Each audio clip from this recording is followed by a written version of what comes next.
But I appreciate that message in your book of balance, that we can all forgive ourselves for the moments when we don't moderate, but that you can correct for it over. Yes, that's why you shouldn't be intimidated, because it's not, the world is not perfect.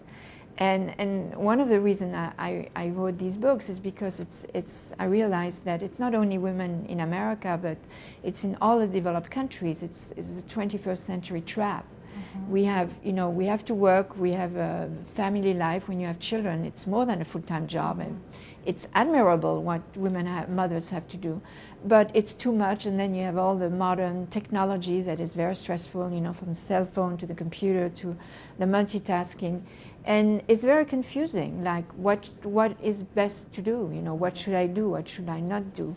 So it's finding a balance that again, it's not prescriptive, because each of us here is unique, so it's fitting it all into your lifestyle and your work ethics and the way you eat and the way you vacation and the way you function, which we all have different ways. I almost feel like I'm coming full circle, because my parents grew up on farms, and this is how they lived, not knowing they lived. I mean, they didn't read it in a book, but they lived off the land. They lived in the seasons. And they never ate in excess because they could not. Right. They didn't have all that we have today.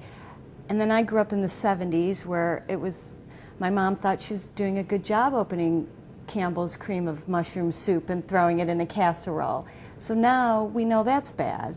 And now we've come full circle. We're getting back to basics and being more common sense in what we're putting in our body, how we are choosing to live our life. We just have to turn so much off. Yeah, I think it's a very good point, and just the last 18 months, I've seen.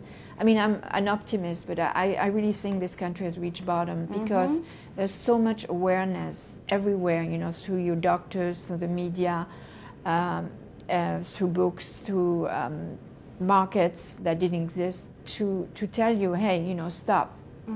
You can't go on like this.